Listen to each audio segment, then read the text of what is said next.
quizá llegas tú como una pequeña luz, y ahora hay algo en mí que empieza a despertar y me descubre quién soy. Mi alma siente paz, deseos de adorar, y ahora puedo decir: alegría de estar aquí, alegría que estás junto a mí, alegría al saber que eres tú, oh Jesús, mi Salvador. La onda de la felicidad. Hola, bienvenidos a una nueva entrega de La Onda de la Felicidad. Hoy contamos con la presencia del sacerdote Metod, coadjutor de nuestra parroquia. Hola, Metod. Hola. Bienvenido. Metod, ¿cómo lleva usted a cabo la tarea en su comunidad, en la iglesia? Y yo mi tarea que me ha encomendado mi obispo, mandándome como coadjutor en la parroquia de Santa María de Gracia, también colaborando en esta parroquia Nuestra Señora del Carmen. Es un servicio para mí muy hermoso porque estoy sirviendo al pueblo de Dios, y a mí también es un servicio que me está ayudando porque voy descubriéndome mi vocación, mi entrega, y conociendo también a la gente que también tiene una cultura diferente. Y yo siempre intento hacer lo que está programada en la parroquia, lo que me digan mis señores párrocos, y así que mi servicio le estoy intentando hacerlo como la Madre Iglesia nos pide como sacerdote. Metod, vienes de Ruanda. Como sabemos, en África y en España existen culturas distintas. ¿Cómo se ha adaptado usted a esta nueva realidad? Ya te diría de verdad que me ha costado mucho trabajo. Como lo han dicho, yo vengo de África, en el centro de África, y la cultura de allí, de aquí, un poco diferente, pero lo más importante que todos hemos sido creados a imagen de Dios, y lo más importante que somos todos personas, y uno va acostumbrándose poco a poco. Yo llevo 5 años aquí viviendo y voy aprendiendo poco a poco. Hay cosas buenas, hay cosas también que me cuesta mucho trabajo, pero ahora yo diría que con 5 años que estoy viviendo aquí, de verdad que me he acostumbrado, estoy feliz y me llevo bien con la gente. Yo diría que de momento me he acostumbrado con la cultura. Muy bien. ¿Le gusta a usted lo que hace en la vida? ¿Cómo se definiría? Yo de verdad me gusta mucho, me gusta porque normalmente lo que estoy haciendo es un servicio que estoy prestando a los fieles, al pueblo de Dios, porque el Señor me ha llamado para ser sacerdote. Yo diría que de verdad estoy muy feliz porque si a lo mejor el Señor me vuelva a llamar, yo le diría que quisiera ser sacerdote, porque he descubierto de verdad que el sacerdocio es mi vocación. Así que de verdad que estoy muy contento, estoy feliz con mi vocación. ¿Su familia siempre ha compartido su vivencia espiritual? Sí, de verdad, mi familia es una familia religiosa, sobre todo mis padres. Yo, de verdad, la vocación sacerdotal que tengo la debo sobre todo a mi padre, a mi madre. Y mi madre me llevaba todo domingo a misa, y mi padre también, siempre cuando le dije que iba a entrar al seminario para ser sacerdote, él me animaba siempre. Así que siempre he tenido apoyo de mis padres porque ellos son religiosos. Muy bien. Entonces, ¿cuál podría usted decirnos que son las mayores enseñanzas que ha recibido de la vida? Y la mejor enseñanza que he visto en la vida, yo diría que sería saber aceptar la cruz. Yo en mi vida he tenido un tiempo de sufrimiento, pero en estos momentos de sufrimiento no ha sido solamente sufrir, sino sobre todo he aprendido a escuchar, he aprendido a saber y también a meditar la vida de Cristo. Es decir, una persona cuando está sufriendo y mirando también la cruz de Jesucristo, le ayuda a madurar en la vida.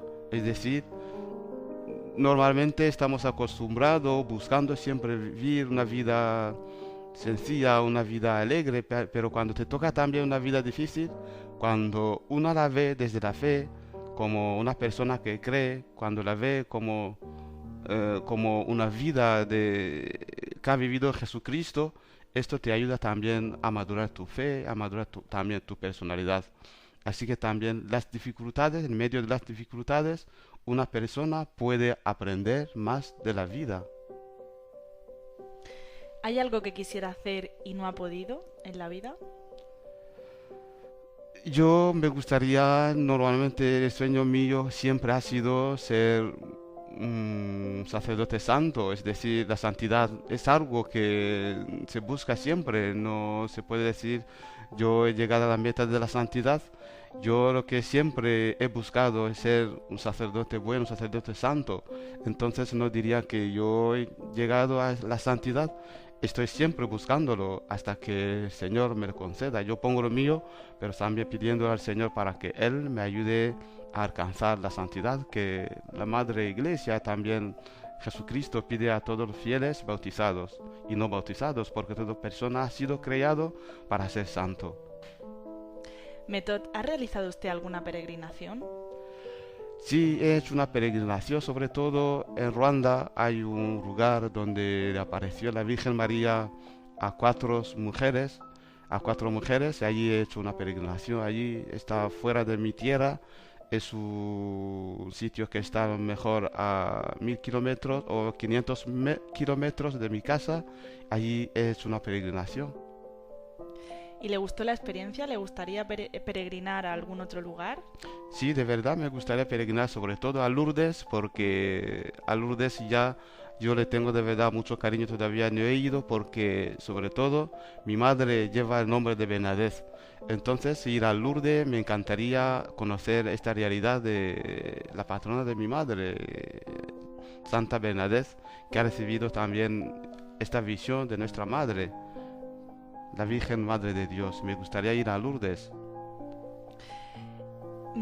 ¿Ha tenido usted la ocasión de encontrarse con algún papa? Personalmente, cara a cara no me he encontrado con nadie, pero cuando en la JMJ en Madrid, yo tuve también la suerte de estar en la catedral junto al Papa Benedicto XVI, así que le he visto de cerca, pero personalmente no he hablado con él. En su opinión, Method, ¿qué es lo que hace única o distinta la fe católica? ¿Perdona? ¿Qué es lo que hace única o distinta nuestra fe, la fe católica? La fe católica, algo distinto que tiene nuestra fe católica es que nosotros es Dios que nos ha llamado primero, es el que nos ha amado. Nosotros no buscamos a Dios, no estamos buscando algo que no podemos alcanzar, sino que es Dios que ha bajado del cielo, ha tenido encuentro con nosotros. Nosotros no buscamos a Dios, sino que Él nos ha buscado a nosotros, nos ha amado. Lo que nosotros hacemos es corresponder a ese amor que Dios nos tiene. Es la fe. Nosotros respondemos a esta llamada, a esta fe, a este amor que Dios nos ha dado. El único que, lo propio de nuestra fe es que nosotros no buscamos a Dios, sino que Él ha bajado a encuentro de nosotros. Nosotros lo que hacemos es encontrar con Él. Muy bien, pues con esta reflexión vamos a hacer un pequeño descanso porque ahora Belén y Nacho, unos niños que van a realizar su primera comunión, nos van a responder a unas preguntas del Yucat.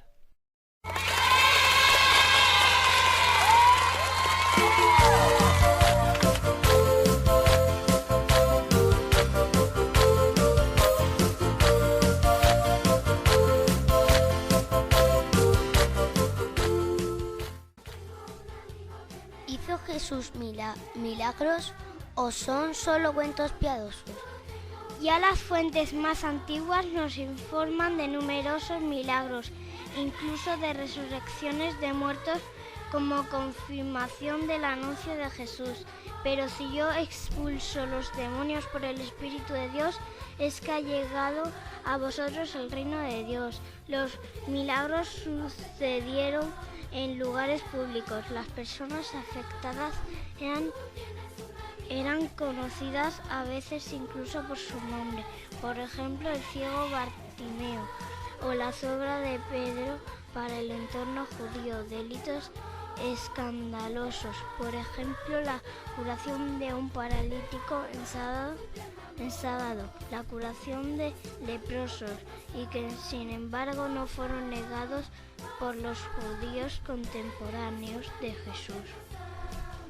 ¿Por qué hizo Jesús milagros? Los milagros que hizo Jesús eran signos del comienzo del reino de Dios, eran expresión de su amor a los hombres y confirmaban su misión. Ya estamos de vuelta aquí con Metod. Metod, ¿cómo ha surgido tu vocación sacerdotal?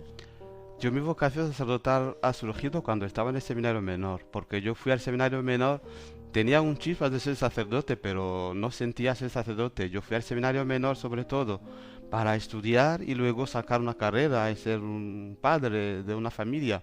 Pero yo cuando llegué en el seminario menor hubo una ordenación de un obispo. Allí, al ver muchos sacerdotes vestidos de blancos en una procesión, allí el Señor me llamó, me tocó el corazón y yo sentí que el Señor me llamaba para ser uno de ellos. Así ha surgido mi vocación sacerdotal, cuando estaba en el seminario menor. Muy bien, ¿y cómo de Ruanda a España? ¿Qué le trajo hasta aquí? Si yo vine aquí a España para terminar mis estudios, es decir, cuando estaba estudiando en Ruanda hubo una guerra, una triste guerra de genocidio, entonces con problemas políticos no pude yo seguir estudiando por problemas que había, entonces mi obispo me cambió la diócesis, me mandó aquí a España para terminar mis estudios porque aquí estaba, digamos que estaba muy tranquilo, si no en Ruanda no podía estudiar por las circunstancias, la situación que los ruandeses estaban viviendo después de la guerra. Entonces yo vine con la filosofía hecha para terminar estudiando también teología, porque la teología la hice en el Seminario Mayor de San Fulgencio, en esa diócesis de Cartagena. ¿Y cómo te sientes en Cartagena? En Cartagena estoy a gusto con la gente y la gente es muy amable, la gente muy amable y acogedora y de verdad que me siento en mi casa, estoy muy a gusto, estoy feliz, sobre todo con mis párrocos que me ayudan, tanto de Nuestra Señora del Carmen como de Santa María de Gracia, me está ayudando y de verdad que estoy muy feliz. Dentro de la iglesia, ¿cuál es el carisma con el que te sientes más a gusto? Yo de verdad, cuando en la iglesia, normalmente cuando uno se ordena sacerdote para servir la iglesia, nuestra madre iglesia, yo diría que me siento muy a gusto con los jóvenes, pero trabajando también con la gente mayor, a mí también esto me gusta. Por ejemplo, en la parroquia de Santa María de Gracia es una parroquia en la que la mayoría de la gente son gente mayor, pero a mí también cuando a lo mejor voy a visitar a una persona mayor, llevándole la comunión, a mí me gusta hablar con él, a mí me gusta su experiencia, eso también me enriquece a mí como persona. Así que mi campo preferido de trabajo sería a lo mejor con los jóvenes, pero también con la gente mayor me siento muy a gusto, sobre todo que aprendo mucho con ellos. Muy bien, y sabemos que se ordenó sacerdote hace relativamente poco, en el mes de julio. ¿Cómo viviste ese día de la ordenación? Yo de verdad ese día le viví con mucha alegría, mucha ilusión, porque estaba esperando. Yo diríamos que fue el primer día, mi gran día en mi vida, porque le estaba esperando con mucha ilusión. Y aunque no vino nadie de mi familia de Ruanda, porque no, por ejemplo, mi madre no pudo tener el visado para venir aquí, pero lo viví de verdad con mucha intensidad, con mucha alegría, con nuestra madre iglesia, toda persona que estaba junto a mí, yo le viví de verdad con mucha alegría. Muy bien, Metod. Y en relación con la oración, ¿nos podrías hacer alguna recomendación para orar? Sí, de verdad que yo recomiendo a la gente, la oración es muy importante para nosotros cristianos porque la oración es un momento muy importante en nuestra vida, es un encuentro con el Señor, con Dios, y la oración, sobre todo lo que le puedo recomendar es guardar el silencio. Es que Dios no quiere que hablamos muchas cosas porque Él sabe lo que nosotros llevamos dentro. Él conoce nuestra alegría, conoce nuestro sufrimiento.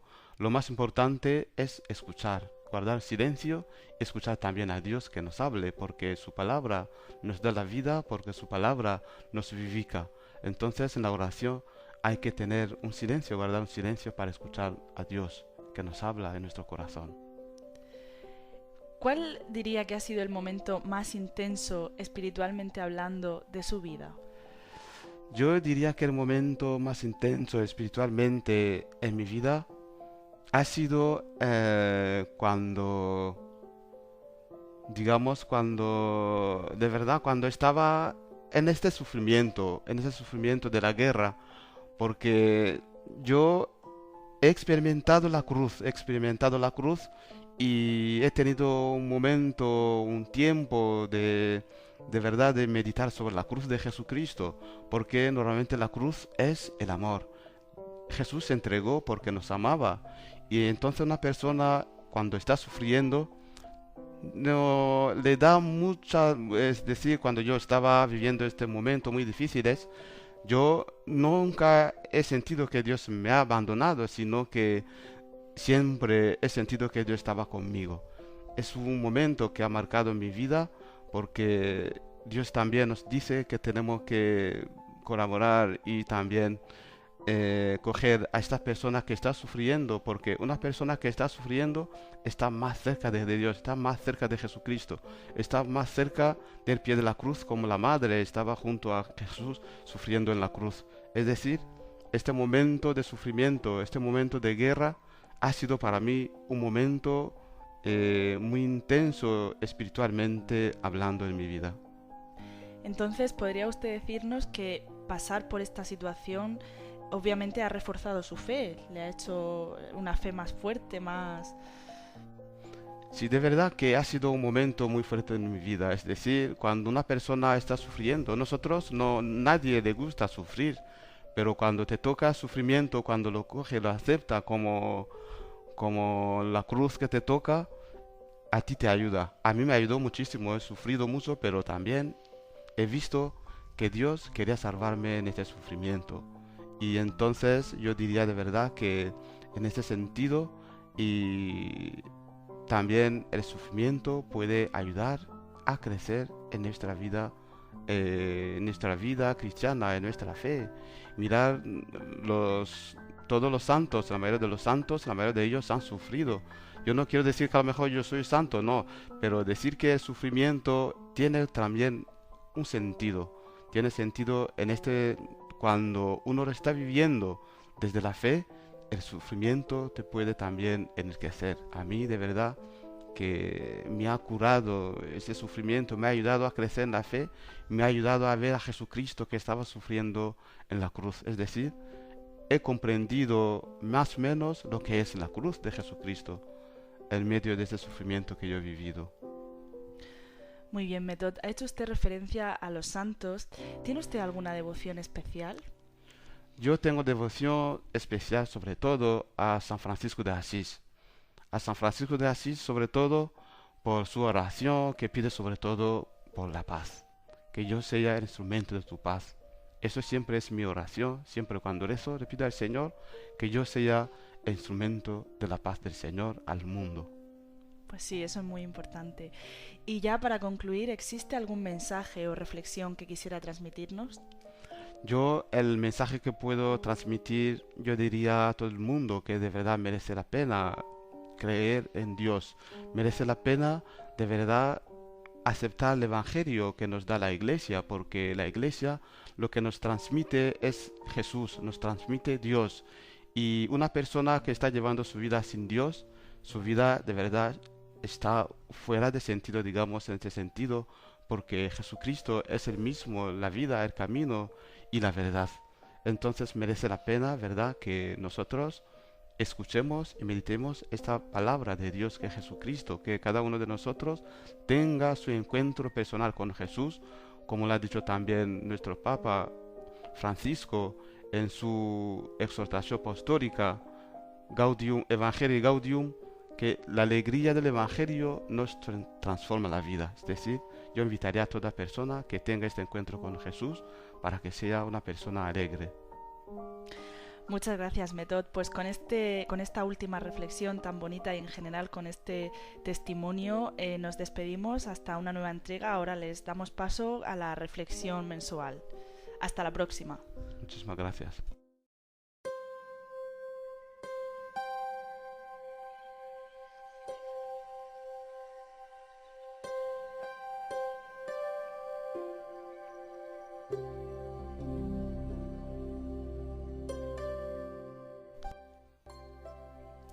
Un corto febrero, un largo viaje.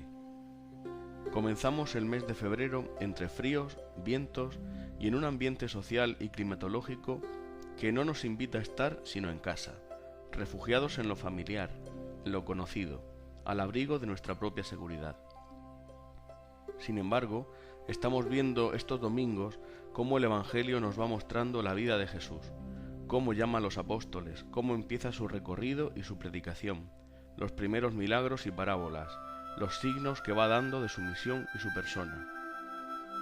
Además, no sería extraño que en esa comodidad de casa, en nuestro abrigo, nos llegasen de uno o de otro modo las palabras del Papa Francisco, bien sea leyendo sus textos, oyendo sus alocuciones o incluso en algún ingenioso correo que alguien, bien sea o no afín al mensaje de Jesucristo, nos puede enviar. Son palabras que no cesan de apelar a nuestro examen personal, de cómo estamos haciendo las cosas, de si salimos al encuentro de los otros como verdaderos apóstoles del Señor. Pues menuda situación. El Papa apremiándonos a salir a la calle y a mezclarnos con la multitud para proclamar la alegría del Evangelio, y el mismo Evangelio que nos cuenta cómo nuestro Señor recorrió todo su país haciendo el bien y llevando la esperanza. Entonces nosotros nos vamos a quedar ocultos como ese periodo de la vida de Cristo que no nos cuentan los evangelios. Pues ciertamente, si la vida oculta de Jesús no se nos narra, es porque carece de importancia. Lo importante para nuestra salvación fue lo que hizo en público, lo que a todos llevó, lo que mostró a la humanidad, quién es y para qué vino al mundo. Así pues no tenemos derecho a quedarnos escondidos. Pues por eso, si de Él lo recibimos gratis, de gratis lo hemos de dar, saliendo a la calle, al atrio de los gentiles, como nos decía Benedicto XVI, para llevar paz y bonanza a los demás. Y no hablamos del frío de las calles, ni del viento que las barre, sino de llevar paz a los corazones y una brisa de amor a las almas. No nos ocultemos, demos la cara, busquemos compañeros para el viaje de la vida y seamos apóstoles de Cristo, pues lo somos desde el bautismo. Dejemos las redes que nos asfixian, a veces literalmente, agarremos a nuestro hermano de la mano y sigamos el ejemplo del Señor para poder ofrecerle a Dios un gran número de invitados que acudan a su banquete, sin miedo a que falten peces ni pan, para que Él reparta entre todos el alimento que nunca se acaba. Amén.